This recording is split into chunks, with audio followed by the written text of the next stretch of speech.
తండ్రి, మీరిచ్చిన అవకాశాన్ని బట్టి, ఆధిక్యతను బట్టి మీకు వందనాలు చెల్లించుకుంటూ, తండ్రి ఇప్పటిదాకా పాటలతో నిన్ను ఆరాధించుకున్నాం తండ్రి. కొద్ది నిమిషాలు వాక్యాన్ని కూడా మేము చదివిపోతుండగా తండ్రి, నీ యొక్క పరిశుద్ధాత్మ సహాయం మాపై కుమ్మరించమని బతిమాలుకుంటూ యేసుక్రీస్తు నామములో అడిగి వేడుకుంటున్నాం తండ్రి. ఆమేన్. ఈరోజు ఒక అంశం ఏంటంటే త్వరలో ఈ ప్రొవిషన్ అనేది మనకి క్లోజ్ అయిపోతుందనే అంశం మీద మనం కొద్ది నిమిషాలు వాక్య ధ్యానం చేద్దాం. అంటే ఈ ప్రొవిషన్ గనక క్లోజ్ అయిపోయిందనుక మొత్తం మానవాళందరికి ఈ ప్రొవిషన్ గనక క్లోజ్ అయిపోతే యేసుక్రీస్తు వారు వస్తున్నారని అర్థం. సో, ఈ ప్రొవిషన్ క్లోజ్ అవ్వకముందు దేవుడు మనకి బైబిల్‌లో కొన్ని సత్యాలను ఆహ్, న ని నిమిడి ఉంచాడు మన కోసం. వీటిని తెలుసుకుంటే గాని అసలు ఈ యొక్క ఈ ప్రొవిషన్ ఎందుకు ఇంత ప్రాముఖ్యత మన మన క్రైస్తవ జీవితంలో అనేది మనకు అర్థం కాదు. కాబట్టి మనకి ముందు ఇది అర్థం అవ్వాల. క్లోజ్ ఆఫ్ ప్రొవిషన్ గురించి మనకు ఫస్ట్ అర్థం కావాలంటే మనం పాత నిబంధన గ్రంథం చదవాల్సిందే. మీలో ఎవరన్నా యెషయా గ్రంథము 55 6వ వచనం చదువుతారా? యెషయా గ్రంథము 55 6వ వచనం. ఓకే అండి. యెహోవా మీకు దొరకు కాలమునందు ఆయన ఆయనను వెదకుడి. ఆయన సమీపంలో ఉండగా ఆయనను వేడుకొనుడి. అంటే ఇక్కడ వాక్య భాగంలో మనం చూసుకున్నట్లయితే యెహోవా మీకు దొరకు కాలమందు ఆయనను వెదకుడి అంటున్నాడు. అంటే రానున్న రోజుల్లో మనకి దేవుడు దొరకడా? తర్వాత ఆయన సమీపంలో ఉండగా ఆయనను వేడుకోండి. అంటే ఆయన మనకి చేరువలో ఉన్నప్పుడు, దగ్గరలో ఉన్నప్పుడు మనం ఏం చేయాలంటే ఆయన్ని వేడుకోమని ఇక్కడ ప్రవక్త అయిన యెషయా గారు రాస్తున్నారు. ఏ కాలమందు యెహోవా కొద్ది కాలమే దొరుకుతానని ఎందుకు రాస్తున్నారంటే, మీకు ఇప్పుడు మనం నేర్చుకునే పాఠంలో మీకు అర్థమవుతుంది. ఎందుకంటే మనం అంత్యకాలంలో జీవిస్తున్న విషయం మనకి తెలుసు. తర్వాత ఇక్కడ ఇంకో క్లారిఫికేషన్ ఏంటంటే, ఒక మనిషికి వ్యక్తిగత ప్రొవిషన్ ఉంటది. అంటే ఒక మనిషి చనిపోయినప్పుడు అతని యొక్క ప్రొవిషన్ అక్కడితో క్లోజ్ అయిపోతుంది. అది కాకుండా మానవులందరూ కలిపి ఒకసారి ఈ ప్రొవిషన్ అనేది క్లోజ్ అయిపోతున్న విషయాన్ని మనం గమనించాల. కాబట్టి ఆయన సమీపంగా ఉన్నప్పుడే మనం ఆయన్ని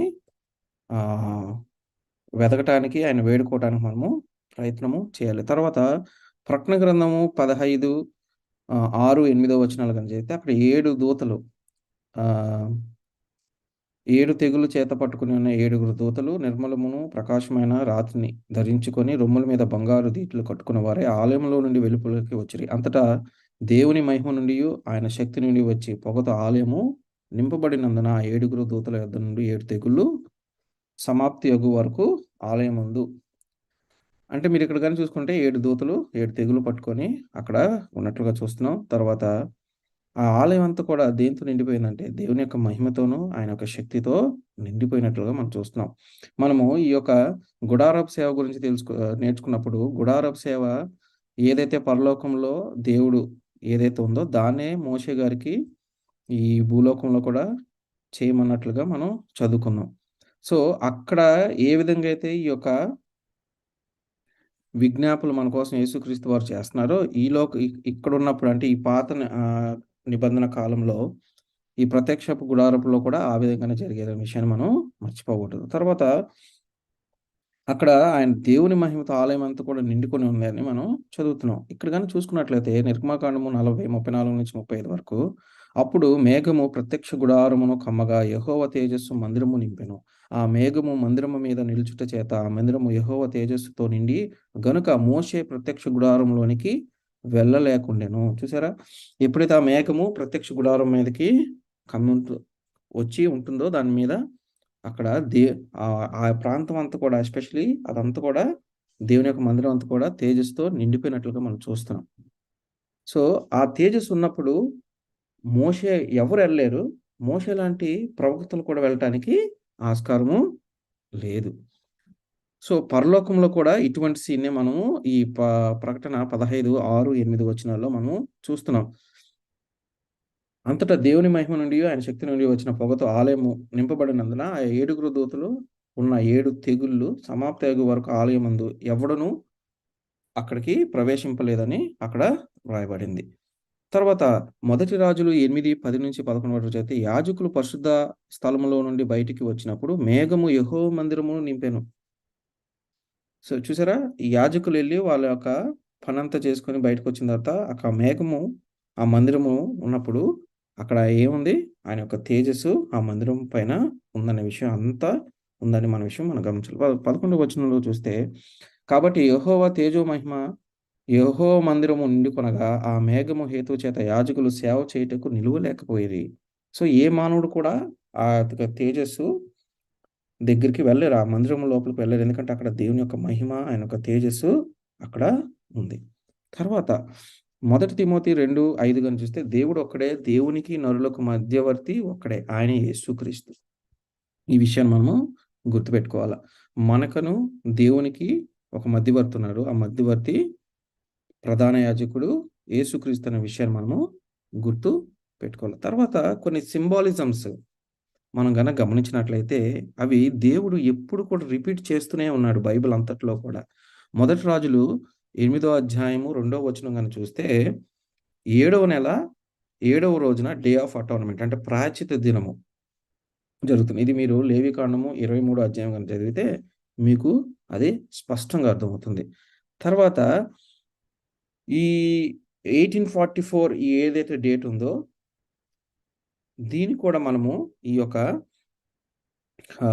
ప్రాయశ్చిత్త దినముగా చాలామంది అనుకుంటారు. అంటే యేసుక్రీస్తు వారు పరిశుద్ధ స్థలం నుండి అతి పరిశుద్ధ స్థలానికి ఆయన పరలోకంలో వెళ్ళినట్లుగా ఈ డేట్ మనం చెప్తూ ఉంటాము. అదే జరిగింది ఈ చరిత్రలో కూడా. తర్వాత మనందరం కూడా గుడారపు సేవ నేర్చుకున్నప్పుడు మనం తెలుసుకున్నాం. ఈ ప్రత్యక్ష గుడారంలో ఏముంటుంది?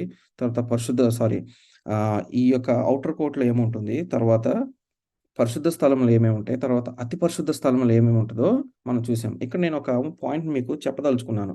ఏంటంటే ఇప్పుడు ఈ సిలువ గుర్తు ఏదైతే ఉందో మీరు చాలా జాగ్రత్తగా దాన్ని గమనించండి. నేనే మార్గము, నేనే సత్యము అని యేసుక్రీస్తు వారు యోహాను సువార్తలో మనం చదువుకున్నాం. ఆయన ద్వారానే మనము ఎక్కడికెళ్ళాలి? దేవుని సన్నిధికెళ్ళాలి. దేవుని సన్నిధిలో ఏముందని చదువుకున్నాం పరలోక రాజ్యంలో? ఆ ఆలయంలో ఆ 10 ఆజ్ఞలు అంటే మందసం ఉందనే విషయాన్ని మనం తెలుసుకున్నాం. ఆయన ద్వారానే మనం వెళ్ళాలి. ఆయన ద్వారానే మనకి రక్షణ అనే విషయాన్ని మనం మర్చిపోకూడదు. తర్వాత ఈ చేతుల్లాగా మీరు చూస్తున్నారు గదా! ఇక్కడ చూస్తున్నారు గదా! మీరు గాని చూసుకున్నట్లయితే ఇటుపక్కేమో 7 దీపపు స్తంభములు అక్కడ పెట్టి ఉంటారు. తర్వాత ఇటుపక్క చూస్తేనేమో రొట్టెలు పెట్టుంటారు. ఈ రొట్టెలు దేనికి సాదృశ్యంగా మనందరం చదువుకున్నాం. తర్వాత ఈ 7 దీపపు స్తంభములు దేనికి సాదృశ్యంగా ఉందో కూడా చూద్దాం.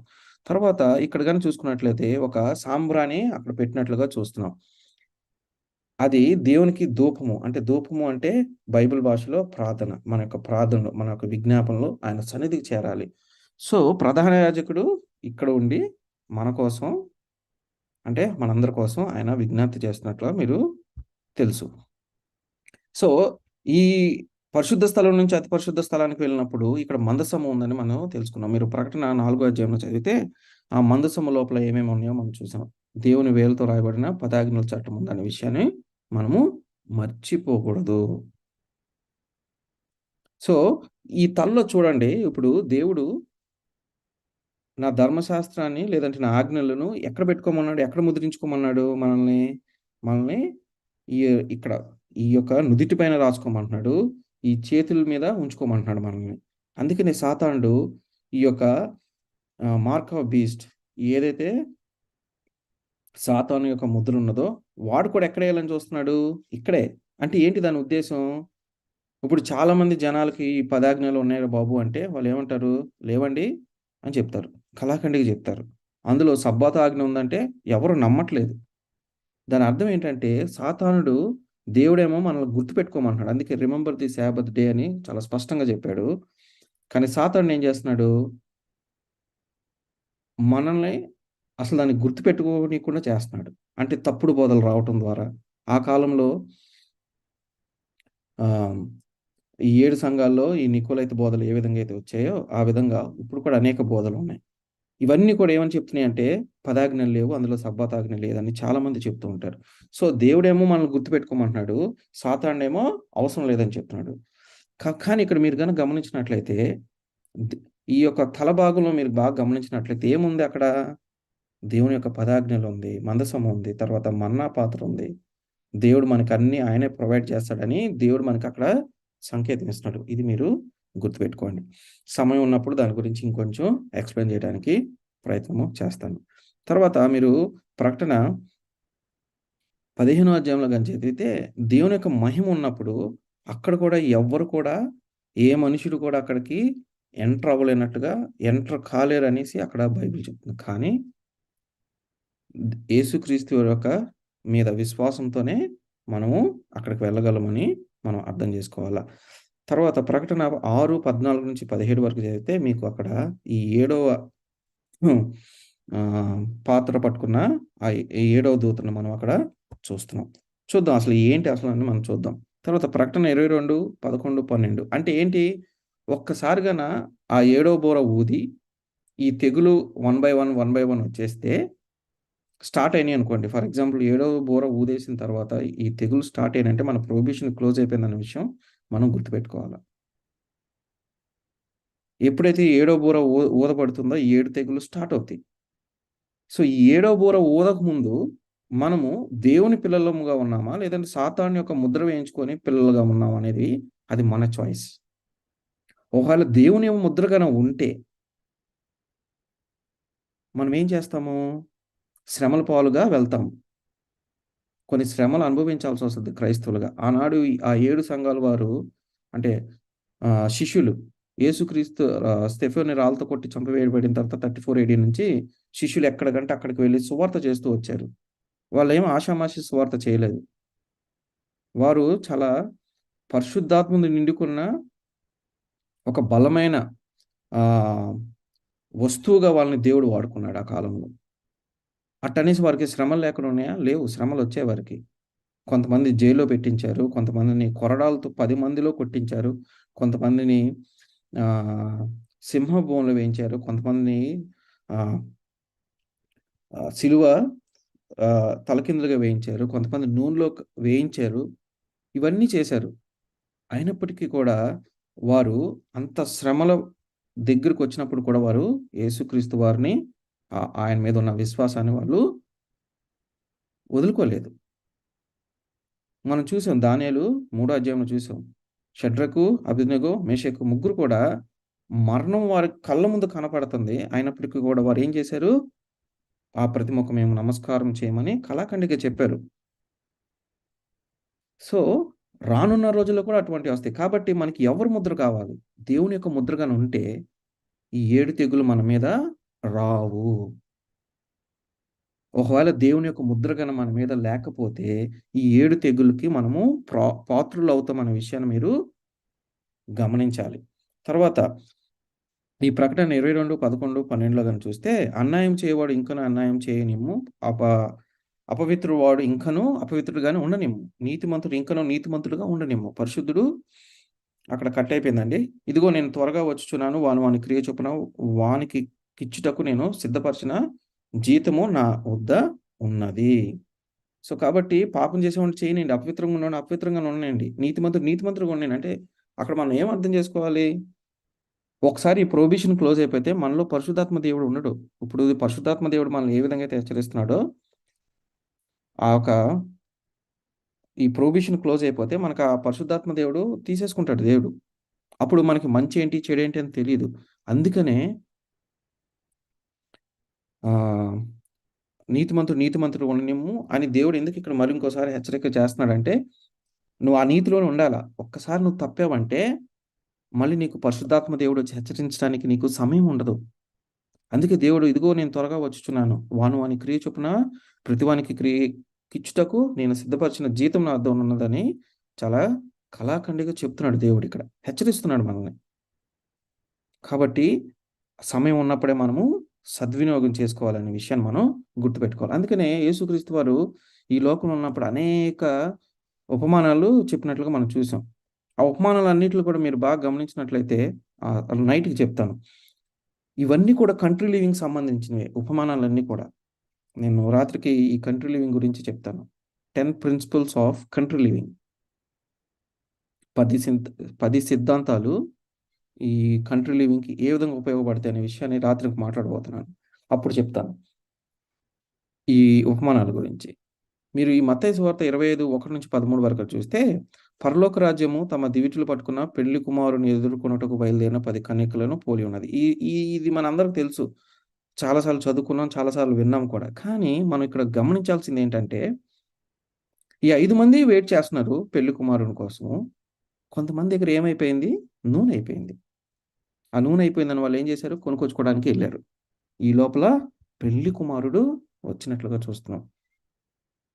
సో, ఇక్కడ నూనె దేనికి సాదృశ్యంగా ఉందంటే, పరిశుద్ధాత్మ దేవునికి సాదృశ్యంగా ఉంది. మీరు 11 అధ్యాయం ఇది నేను ఎక్కువ చెప్పదలుచుకోలేదు గానీ, మీకు జ్ఞాపకం చేయడానికి ఇది నేను తీసుకొనొచ్చాను. వారు కొనుబోచుండగా పెళ్లి కుమారుడు వచ్చినప్పుడు సిద్ధపడి ఉన్న అతనితో కూడా పెళ్లి విందుకు లోపలికి పోయిరి. అంతటా తలుపులు వేయబడెను. ఆ తరువాత కన్యకలు వచ్చి, అయ్యా! అయ్యా! మాకు తలుపు తీయమని అడుగగా, అతడు మిమ్మును నేను ఎరుగను, మీతో నిశ్చయముగా చెప్పుచున్నాను. ఆ దినము, ఆ గడియైనను మీకు తెలియదు గనుక మెలకువగా ఉండుడి. అందుకనే మార్కు సువార్తలో కూడా మనం చదువుకున్నాం. మెలకువగుండి జాగ్రత్త పడుడి, మెలకువగుండి ప్రార్థన చేయుడి అంటున్నాడు. ఫిలిప్పీ 4:4లో కూడా మెలకువగా ఉండమంటున్నాడు మనల్ని. ఏంటి మెలకువగా ఉంటే నిద్రపోకుండా ఉంటామా? కాదు. మన ఆత్మీయంగా మనల్ని మనం ఎప్పుడు కూడా మనం బలపరుచుకుంటూ ఉండాలా దేవుని యొక్క వాక్యంలో. అది మెలకువ అంటే. ఒక్కసారి మనకి దేవుడు పరిశుద్ధాత్మను తీసేసాడు. వీళ్ళకేమైపోయింది? పరిశుద్ధాత్మ లేడు. అంటే నూనె అయిపోయింది. వీళ్ళు కొనుక్కొచ్చుకోవడానికెళ్లారు. కానీ మనకు ఆ ఛాన్స్ ఉండదు. ఒక్కసారి పరిశుద్ధాత్మ దేవుడు మన దగ్గర నుంచి వెళ్ళిపోతే, ఈ ప్రొహిబిషన్ క్లోజ్ అయిపోయిన తర్వాత there is no Holy Spirit in us. మనం మనల్ని గద్దించడానికి పరిశుద్ధాత్మ దేవుడు ఉండడు. తర్వాత ప్రకటన 18, 1-4 వరకు గనక చూసుకున్నట్లయితే, ఈ 7 తెగుళ్ళు ఎవరి మీద పడతాయని గాని మనం చూసుకున్నట్లయితే, ఎవరైతే ఈ లోకాన్ని తమ యొక్క తప్పుడు డాక్ట్రిన్స్‌తో లేదా తప్పుడు వాక్యాలతో బోధిస్తూ, వారి వైపు అనేక మంది ప్రొటెస్టెంట్ చర్చెస్ అంటే ఈ రోమన్ కాథలిక్ చర్చ్, ఈ బాబిలోన్. ఇప్పుడు పిలువబడుతున్న బాబిలోన్ వీరు.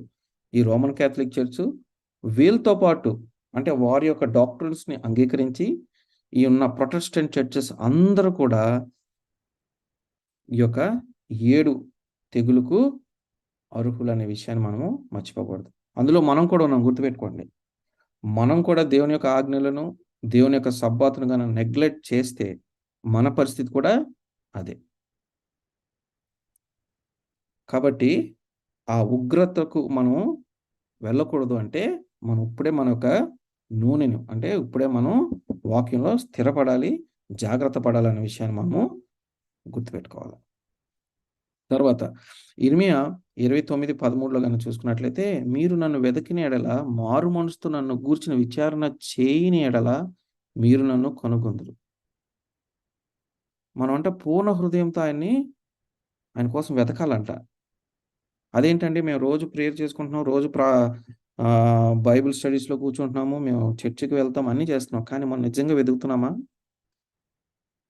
అనే విషయాన్ని మనం ప్రశ్నించుకోవాలి. తర్వాత లూకా సువార్తలో గనక చూసుకున్నట్లే, అతడు నీ దేవుడైన ప్రభువు నీ పూర్ణ హృదయంతో, నీ పూర్ణ ఆత్మతో, నీ పూర్ణ మనసుతో, నీ పూర్ణ శక్తితోనూ, నీ పూర్ణ వివేకంతోనూ ప్రేమింపవలెను. అంటే యేసుక్రీస్తు వారు మనకు 2 ఆజ్ఞలు ఇచ్చారు గదా! ఆ ఆజ్ఞలో ఇది మొదటిది. ఇది ఫస్ట్ 10 ఆజ్ఞల్లో 1-4 ఆజ్ఞలకు ఇది సమానము. తర్వాత నిన్ను వలె నీ పొరుగువాని ప్రేమింపవలెను ఆజ్ఞ. నెక్స్ట్ 5 ఆజ్ఞ నుంచి 10 ఆజ్ఞ వరకు 10 ఆజ్ఞల్లో. ఈ విషయాన్ని మీరు గమనించాలి. తర్వాత ఎందుకు దేవుడు ఇన్ని సార్లు మనకి చెప్పిందే చెప్తున్నాడు అంటే, దీని సీరియస్‌నెస్ ఎంతుందనే విషయాన్ని మనం గుర్తుపెట్టుకోవాలి. తర్వాత ప్రకటన 14:1లో గనక చూసుకున్నట్లయితే, మరియు నేను చూడగా ఇదిగో ఆ గొర్రెపిల్ల సీయోను పర్వతం మీద నిలువబడి ఉండెను. ఆయన తండ్రి నామమును నొసల యందు లిఖింపబడి ఉన్న 144,000 మంది ఆయనతో కూడా ఉండిరి. అంటే చూడండి, ఆయన యొక్క నామము ఎక్కడ ఉంటదంట? మన నొసల మీద ఉండాలంట. అందుకనే సాతానుడు కూడా ముద్ర ఎక్కడ వేస్తానని చెప్తున్నాడు? ఇక్కడ నొసల మీద. చూడండి, దేవుడు చెప్పిన ప్రతిదానికి ఒక కౌంటర్ ఫిట్ సాతానుడు తీసుకుని వస్తూనే ఉన్నాడనే విషయాన్ని మీరు మర్చిపోకూడదు. తర్వాత మనం ఇందాక చదువుకున్నాం ప్రకటన 15:5-8 వరకు మీరు చదివితే అక్కడ 7 దూతలు చేత పట్టుకుని, ఆ 7 దూతలు నిర్మలమైన ప్రకాశమై ఉన్న రాతి ధరించుకొని రొమ్ముల మీద బంగారు దీటులు కట్టుకున్న వారే ఆలయంలో నుండి వెలుపలకు వచ్చింది. అంటే దేవుడు ఆజ్ఞ ఇచ్చాడు ఇంకా మీరు స్టార్ట్ చేయమని. సో 1 by 1 వారు ఆలయంలో నుంచి బయటకు వస్తున్నట్లుగా మీరు చూడొచ్చు. నిజంగా సమయం అయిపోయిందా మనకి అని మనం గాని ఆలోచన చేస్తే, అవునండి, మనకు నిజంగా సమయము అయిపోయింది. ఆ సమయము అయిపోయింది గనుకే దేవుడు మనకి అనేక సార్లు హెచ్చరికలు చేస్తూనే ఉన్నారు. మీరు గాని ఇక్కడ ఈ చార్ట్‌లో గాని చూసినట్లయితే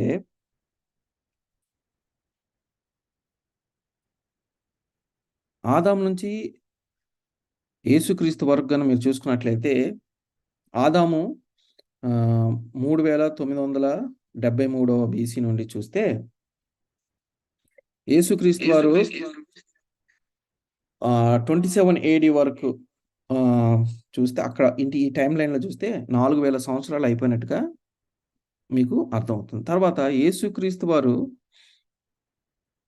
27 AD అంటే ఆయన బాప్తిసం తీసుకున్న కాడ నుంచి మళ్ళీ ఈ 2027 వరకు గన చూస్తే 2000 సంవత్సరాలు పూర్తయిపోతుంది. అంటే ఇప్పుడు ఎన్ని సంవత్సరాలు అయినట్టు? 6000 సంవత్సరాలు అయినట్టు. చూద్దాం. తర్వాత ఒకవేళ డేట్ అటు ఇటుగా అనుకుందాం. ఆయన సిలువ వేసిన కాడ నుంచి కన్నా కౌంట్ చేస్తే 30 AD అంటే 31 AD అంటే 0ని మనం తీసేస్తాం గనుక 30 AD నుంచి తీసుకుంటే ఈ 2030కి ఈ 6000 సంవత్సరాలు కంప్లీట్‌గా పూర్తవుతాయి. సో, కాబట్టి మనకి ఇంకెంత టైం ఉందనే విషయం మీరు ఆలోచన చేసుకోండి. తర్వాత యెహోషువ 6:2-5 వరకు ఎవరైనా చదువుతారా?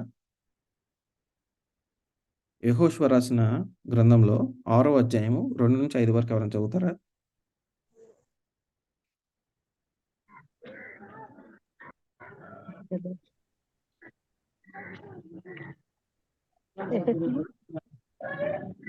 యెహోషువ 6:2-5 వరకు చదవండి. అప్పుడు యెహోషువతో ఇట్లనెను, చూడుము, నేను యెరికోను దాని రాజును పరాక్రమం గల శూరులను నీ చేతికి అప్పగించుచున్నాను. మీరందరూ యుద్ధ సన్నద్ధులై పట్టణమును ఆవరించి ఒక మారు దాని చుట్టూ తిరగవలెను. అలాగు 6 దినములు చేయుచు రావలెను. 7 యాజకులు పొట్టేలు కొమ్ము బూరలను పట్టుకొని ముందుగా నడవవలెను. 7వ దినమున మీరు 7 మారులు పట్టణము చుట్టూ తిరుగుచుండగా ఆ యాజకులు బూరలను ఊదవలెను. మానక ఆ కొమ్ములతో వారు ధ్వని చేయుచుండగా మీరు బూరల ధ్వని వినినప్పుడు జనులందరూ ఆర్భాటముగా కేకలు వేయవలెను. అప్పుడు ఆ పట్టణ ప్రాకారము కూలును గనుక జనులు తమ ఎదుటికి చక్కగా ఎక్కుదురు అనెను. నూను కుమారుడైన యెహోషువ యాజకులను పిలిపించి, మీరు నిబంధన మందసము ఎత్తుకుని మోయుడి. 7 యాజకులు యెహోవా మందసమునకు ముందుగా పొట్టేలు కొమ్ము బూరలను 7 పట్టుకొని నడవవలెనని వారితో చెప్పెను. మరియు అతడు థ్యాంక్ యూ. మీరు కానీ ఇక్కడ చూసుకున్నట్లయితే ఈ స్టోరీ కూడా మనందరికి తెలుసు. కానీ ఇక్కడ అతి ప్రాముఖ్యమైన విషయం చెప్పాలి మీకు. రోజుకు ఒకసారి 6 దినాలు ఒకసారి ఊదమంటున్నాడు. 7వ రోజున మటుకి ఎన్నిసార్లు ఊదమంటున్నాడు? 7 యాజకులను 7 మార్లు ఆ పట్టణం చుట్టూ తిరుగుచూ ఆ బూరలు ఊదవలనని చెప్తున్నాడు. చూద్దాం ఇది ఎలాగా రిలేటెడో ఒకసారి చూద్దాం. తర్వాత ఇప్పుడు ఈ చార్ట్ చూశారు కదా, యేసుక్రీస్తు వారు అంటే ఈ క్రియేషన్ నుంచి మళ్ళీ యేసుక్రీస్తు అంటే మన ప్రొహిబిషన్ క్లోజ్ అయ్యేంత వరకు 6000 సంవత్సరాలు. ఈ 6000 సంవత్సరాల వరకు దేవుడు ముందేమో మన పితరులతో మాట్లాడాడు. అక్కడున్న జనాలందరితో మాట్లాడాడు పితరుల ద్వారా. తర్వాత యూదుల కాలానికొచ్చేపాటికి యూదులందరితో మాట్లాడుతూ వచ్చాడు. తర్వాత ఎప్పుడైతే స్టెఫెను రాళ్ళతో కొట్టి చంపివేశారో అక్కడి నుంచి సువార్త అనేది మనకొచ్చింది. సో, మళ్ళీ యేసుక్రీస్తు వారు ఆ ప్రొవిషన్ అంటే ఆయన రెండో రాకడ వరకు కూడా ఆయన మనతో మాట్లాడుతున్నాడు, మనతో హెచ్చరిస్తున్నాడు. అంటే ఏదైనా తోటలో ఏదైతే కోల్పోయామో అది తిరిగి ఇవ్వటానికి మళ్ళీ ఆ మహిమా శరీరాలు మళ్ళీ మనకివ్వటానికి ఆయన ఇన్ని రోజులు ఆగాడు మన కోసం 6000 సంవత్సరాలు. సో, ఇక్కడికి ప్రొహిబిషన్ క్లోజ్ అయిపోతే ఆ 1000 సంవత్సరాలు మిలీనియల్ రెస్ట్ అంటారు దాన్ని. సో, చూడండి మీరు బాగా గమనించింది దేవుడు 6 రోజులు మీరు పని చేయాలి. ఏడవ రోజు విశ్రాంతి అంటున్నాడు. ఇక్కడ భూమికి కూడా 6,000 సంవత్సరాలు అయింది. 7,000 సంవత్సరాలకు అడుగుపెట్టినప్పుడు రెస్ట్ అంటున్నాడు. అంటే మనకి ఇంకెంత టైం ఉందనే విషయం మీరు గుర్తుపెట్టుకోండి. ఇక్కడ కూడా 6 రోజులు మీరు ఒక్కొక్కసారే ఊదమంటున్నాడు. ఏడవ రోజు వచ్చేపాటికి 7 మార్లు ఊదమని యెహోషువకు చెప్తున్నాడు. చూడండి ఎంత కోరిలేషన్ ఉంటుందో చూడండి. ఆయన రాకడకు దీనికి. అందుకనే మీరు గాని చూస్తే మనం చదువుకున్నాం. 6 సంవత్సరాలు నువ్వు భూమి సేద్యంగా చేస్తే, ఏడవ సంవత్సరం దానికి ఏమిమ్మన్నాడు? విశ్రాంతి ఇయ్యమంటున్నాడు. ఒకవేళ నువ్వు 49 సంవత్సరాలు చేసావంటే 50 సంవత్సరాలు దానికి ఏమంటున్నాడు? జూబిలీ ఇయర్ అంటారు దాన్ని. సో, దానికి నువ్వు రెస్ట్ ఇయ్యమంటున్నాడు దేవుడు. సో, 7కంత ప్రాముఖ్యత ఉన్న విషయాన్ని మనం మర్చిపోకూడదు. అక్కడ పరలోకంలో కూడా 7 దూతలు గదా! ఇక్కడ చూస్తే 7 యాజకులు. తర్వాత అక్కడ 7 ట్రంపెట్స్ 7 దూతలు ఆ బూరలు పట్టుకొని అక్కడ ఊదుతారు కదా! ఇక్కడ కూడా 7 యాజకులు. చూడండి దేవుడు ఎన్ని సార్లు మనకి గుర్తు చేస్తూనే ఉన్నాడు.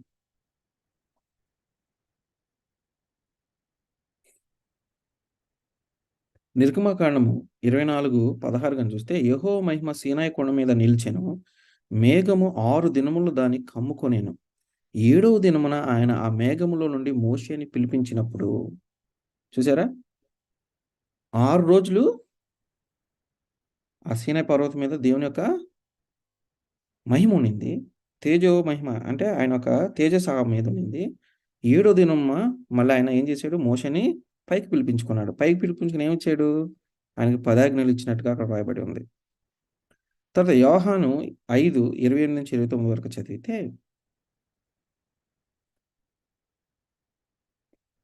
ఆయన వచ్చి గడియల్లో జరిగే సంఘటనల గురించి అక్కడ రాయబడింది. దీనికి ఆశ్చర్యపడకుడి ఒక కాలము వచ్చుచున్నది. ఆ కాలమున సమాధిలో ఉన్న వారందరూ ఆ శబ్దం విని, మేలు చేసిన వారు జీవ పునరుద్ధానమునకు, కీడు చేసిన వారు తీర్పు పునరుద్ధానమునకు బయటకు వచ్చేదరు. సో, గుర్తుపెట్టుకో. తర్వాత మార్క్స్ వార్త 9:2 గాని చూసుకున్నట్లయితే యేసుక్రీస్తు ఆరోహణమైనప్పుడు కూడా 6 దినములైన తర్వాత యేసు పేతురును, యాకోబును, యోహానును మాత్రమే వెంటబెట్టుకొని ఎత్తైన ఒక కొండ మీదకి ఏకాంతంగా వారిని తోడుకొని పోయి వారి ఎదుట రూపాంతరము పొందెను. అంటే ఎప్పుడు? 6 దినములైన తర్వాత. ఇక్కడ కూడా 7వ రోజున ఆయన పరలోకానికి వెళ్ళిపోయినట్లుగా చూస్తున్నాం. దానికి సాక్షులు ఎవరు అంటే పేతురు, యాకోబు, యోహానును శిష్యులు. చూడండి దేవుడు ఈ యొక్క 7కి ఎంత ప్రాముఖ్యత ఉంది. ఆ 7 అంటే సంపూర్ణత అని మనందరికి తెలుసు. ఆ 7 విశ్రాంతి అనే విషయాన్ని మనము మర్చిపోకూడదు. తర్వాత లేవికాండం 25:4 వచనంలో 7వ సంవత్సరము భూమికి మహా విశ్రాంతి కాలం అనగా యెహోవా పేరట విశ్రాంతి సంవత్సరముగా ఉండవలెను. అందులో నీ చేను విత్తకూడదు. నీ ఫలవృక్షముల తోట శుద్ధపరచకూడదు. వదిలేయాలి దాన్ని అలా వదిలేయాలి. సో, అందుకని దేవుడు మరొక ఉపమానాన్ని ఇక్కడ చెప్పాడు. ఇది జాగ్రత్తగా వినండి. మత్తయి సువార్త 13:37-39 వరకు చదివితే, అందుకైన ఇట్లుంచి విత్తనము విత్తువాడు మనుష్య కుమారుడు, పొలము లోకము, మంచి విత్తనములు రాజ్య సంబంధులు, గురుగులు దుష్టుని సంబంధులు. సో, మనం మంచి విత్తనమా? లేదా గురుగులు అనే విషయాన్ని మనకి మన విజ్ఞతకి మనం ఆలోచన చేసుకోవాలి. తర్వాత ఇంకో ఉపమానం చెప్పాలి మీకు నేనిక్కడ. గుడ్ సమరిటన్ మనందరం చదివాం కదా! ఈ గుడ్ సమరిటన్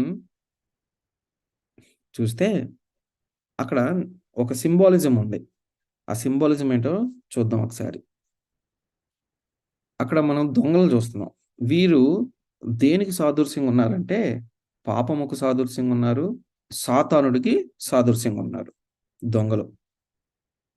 ఎవరినైతే కొట్టేసి పడేశారో అక్కడ, అతను దేనికి సాదృశ్యంగా అంటే పాపులకు, అంటే మనకు, సిన్నర్స్, పాపులు. తర్వాత ఈ ప్రీస్టు, ఈ లీవైట్ దేనికి సంబంధంగా ఉందంటే లా. ఏం లా ఇది అని చూస్తే, ఆరోగ్య ధర్మశాస్త్రం కాదు, లేదంటే స్వాభావిక ధర్మశాస్త్రము కాదు, పదాజ్ఞలు కావు, ఇది ఆచార ధర్మశాస్త్రము. అంటే దేవుడు చెప్పాడు కదా, నువ్వు పాపం చేస్తే ఒక గువ్వనో లేదంటే ఒక గొర్రెపోతును తీసుకుని వచ్చి బలిమని చెప్పాడు కదా. ఆ ఒక ఆచార ధర్మశాస్త్రానికి ఇది ఉంది. ఎవరు? ఈ ప్రీస్టులు, ఈ లీవైట్లు. తర్వాత ఈ గుడ్ సమరిటన్ ఎవరంటే యేసుక్రీస్తు వారు. అంటే ఒక మనిషిని దొంగలు అక్కడ కొట్టి పడేస్తే ముందు ఎవరు వెళ్ళారు ఆ ద్వారా? ఒక యాజకుడు వెళ్ళాడు, అతను ఏమి చేయలేకపోయాడు. తర్వాత లీవైట్ వెళ్ళాడు, లేవీడు వెళ్ళాడు, అతను ఏమి చేయలేదు. కానీ ఆ దారిన ఎవరో ఒక వ్యక్తి వెళ్తూ ఆయన చూసి జాలిపడి కనికరించి ఆ దెబ్బలన్నిటిని చక్కగా కడిగి ఆయనకి సేవ చేసి ఆయన్ని తీసుకొని ఒక పూట కూలివాడి దగ్గర పెట్టినట్లుగా మనం చూస్తున్నాం. ఆ పూట కూలివాడు ఎవరు అంటే ఇప్పుడున్న ఈ సంఘము. సాతాను వల్ల పాపము, మనకు ఆ పాపం ఉంది. ఈ యొక్క ఆచార ధర్మశాస్త్రము దాన్ని ఏమి చేయలేకపోయింది, రక్షించలేకపోయింది. కానీ యేసుక్రీస్తు వారి రక్తం ద్వారా మనందరం కూడా కడగబడ్డాం. ఆయన ద్వారానే రక్షణ. సో, ఈ యొక్క గుడ్ సమరిటన్ ఎవరైతే ఉన్నారో ఈయన ఈ పాపిని తీసుకొనెళ్ళి ఆ పుట్టగోలు వాడికి ఇచ్చి, అంటే సంఘానికి అప్పచెప్పాడు. మీరు అక్కడ గాని చదివితే మత్తయి సువార్త సారీ, మీరు ఆ స్టోరీ గాని చదివితే, నేను వచ్చినంత వరకు ఇతన్ని నువ్వు చూసుకో అని చెప్తాడు. ఇచ్చి ఒక 2 నాణేలు ఇచ్చి వెళ్ళిపోతున్నట్లుగా మనం చూస్తున్నాం. సో, అంటే చెప్తాను, అది కూడా చెప్తాను. చూడండి, ఈ గుడ్ సమరిటను యేసుక్రీస్తు వారని చెప్పాను కదా.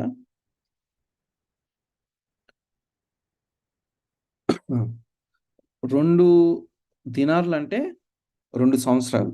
ఆ పోలిక చెప్తాను. తర్వాత ఇది గుర్తుపెట్టుకోండి. తర్వాత ఒక తోటమాలి గురించి కూడా చెప్పాడు యేసుక్రీస్తు వారు.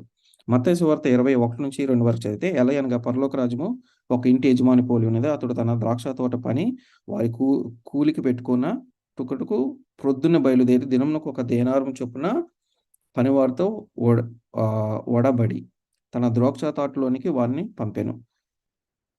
సో, పొద్దున్నుంచి సాయంత్రం వరకు పని చేసినందుకు వారికి ఎంత ఇస్తానని చెప్పాడు ఆయన? 2 దీనార్లు ఇస్తానట్లుగా చెప్పినట్లుగా చూస్తున్నాం. చూద్దాం దానికి దీనికి ఏంటని. మీరు గన చూస్తే 2 పేతురు 3:8 గాని చూస్తే, ప్రియులారా ఒక సంగతి మర్చిపోకూడదు. ఏమనగా ప్రభు దృష్టికి ఒక దినము 1000 సంవత్సరం వలె, 1000 సంవత్సరాలు ఒక దినం వలె ఉన్నవి. ఇప్పుడు ఈ గుడ్ సమరిటన్ ఎవరైతే ఉన్నారో ఈయన ఏం చెప్పాడు? అతనికి 2 దీనార్లు ఇచ్చినట్లుగా ఇచ్చాడు. ఆ దినార్లు ఇచ్చి ఏమంటున్నాడంటే అక్కడ, నేను వచ్చేంత వరకు ఇది సరిపోతుంది. సో, కాబట్టి ఇతన్ని రెడీ చేసి ఉంచని అప్పచెప్పాడు ఆయనకి. సో, అక్కడేమో 2 దినార్లు, ఈ యొక్క ద్రాక్షవల్లి తోట సంగతి కూడా 2 దినార్లే. సో,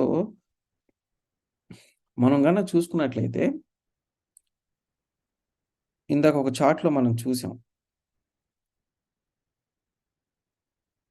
ఆదాము నుంచి యేసుక్రీస్తు వారి వరకు ఆయన బాప్తిసం తీసుకున్నంత వరకు 4000 సంవత్సరాలయింది. యేసుక్రీస్తు వారు మరణించిన కాడ నుంచి అంటే క్రాస్ మీద ఉన్న కాడ నుంచి మళ్ళీ ఆయన రెండో రాకడ వరకు 2000 సంవత్సరాలు పూర్తయిపోతుంది. అంటే 2030 కల్లా అది పూర్తయిపోతుంది. అంటే ఇక్కడ ఎగ్జాక్ట్ డేట్లు చెప్పట్లేదు గానీ, సుమారుగా చెప్తున్నా. సో, అయిపోతుంది.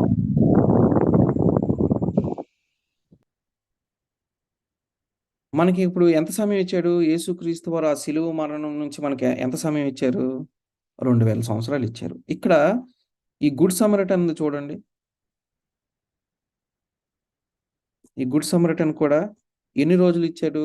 2 దినార్లు ఇచ్చినట్లుగా చూస్తున్నాం. ఇచ్చి ఆయన్ని ఒక సంఘానికి అంటే ఆయన్ని ఒక పోటుకూలి వాడికి అప్పచెప్పినట్లుగా చూస్తున్నాం.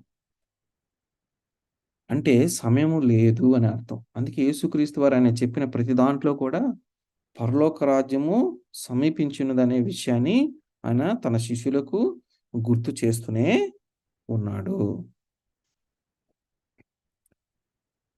ఇప్పుడు ఈ దొంగల చేత కొట్టబడిన వారు ఎవరంటే మనమే. కాబట్టి యేసుక్రీస్తు వారు మనల్ని రక్షించాడు. తన సొంత రక్తం పెట్టి మనల్ని రక్షించాడు. రక్షించి మనల్ని ఒక సంఘానికి అప్పచెప్పెళ్ళాడు. ఇక్కడ మనం ఏం చేయాలి అంటే సంఘములో మనం ఎదగాలి. వాక్యాన్ని మనం బాగా తెలుసుకోవాలి. తెలుసుకోవటమే కాకుండా దాన్ని మనం అనుదినం దాన్ని ఆచరించాలి వాటిని. ఏదో చదివామా, కూర్చున్నామని కాదు. వాటిని మనం బాగా అర్థం చేసుకొని మనం రోజు రోజుకి దినదిన అభివృద్ధి చెందుతూ ఉండాలి ఆ వాక్యంలో. అది దేవుడు మన దగ్గర నుంచి కోరుకుంటున్నాడు. ఎందుకంటే సమయము సమీపంగా ఉంది. ఒక కాలం వచ్చిన తర్వాత మనకి ఆయన వేడుకొనటానికి ఆయన మనకి కనపడ్డు. అంటే అతి పరిశుద్ధ స్థలం నుంచి ఆయన బయటకొచ్చేస్తాడు రెండోసారి. సో, ఆయన బయటకొచ్చేసేసాడంటే ఇంక మనకి మన కోసం ఆయన తండ్రితో ఆయన వేడుకొనడు అక్కడ. కాబట్టే మనకు టైం లేదు గనక దేవుడు మనల్ని హెచ్చరిస్తున్నాడు. సో, సంఘానికి ఇప్పుడిచ్చిన ఆ 2000 సంవత్సరాలు అయిపోతున్నాయి. కాబట్టి మనము సిద్ధపడాలి. దేవుని రాకడ కోసం మనము సిద్ధపడాలి. సిద్ధపడకపోయినట్లయితే కష్టం. అందుకనే మత్తయి సువార్త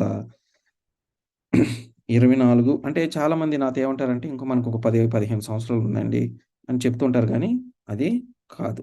మీరు రోమా 9:28 గాని చదివితే మీకు అక్కడ క్లియర్‌గా అర్థమవుతుంది. అంటే ఇక్కడ ఇంగ్లీష్‌లో బాగుంది గానీ, తెలుగు ట్రాన్స్‌లేషన్‌కొచ్చేపాటికి వేరేదొస్తుంది. కాబట్టి నేను ఇంగ్లీష్‌లోనే ఇచ్చాను. తర్వాత మత్తయి సువార్త 24:33 గాని చదివితే, ఆ ప్రకారమే మీరు ఈ సంగతులు జరుగుట చూచినప్పుడు ఆయన సమీపమునే ద్వారము దగ్గరనే నున్నాడని తెలుసుకొనుడి. ఏ సంగతులు? ఇప్పుడు ఏవైతే మీరు సంగతులు వింటున్నారో, చూస్తున్నారో, రాజ్యం మీదకి రాజ్యము, కరువులు, తర్వాత ఈ యొక్క క్లైమేట్ చేంజ్ ఇవన్నీ మీరు చూస్తున్నారు. ప్రపంచంలో జరుగుతున్నవన్నీ చూస్తున్నారు.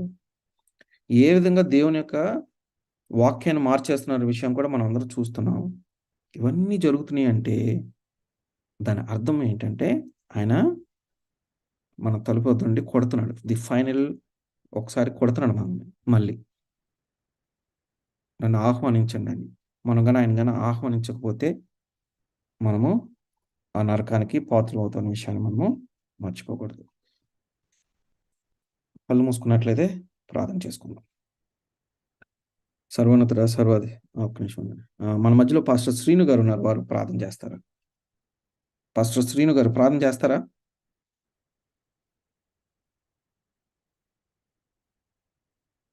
అయ్యగారండి వందనాలండి. వందనాలమ్మా. లేరా పాస్టర్ గారు? చిన్న పని నుండి బయటికి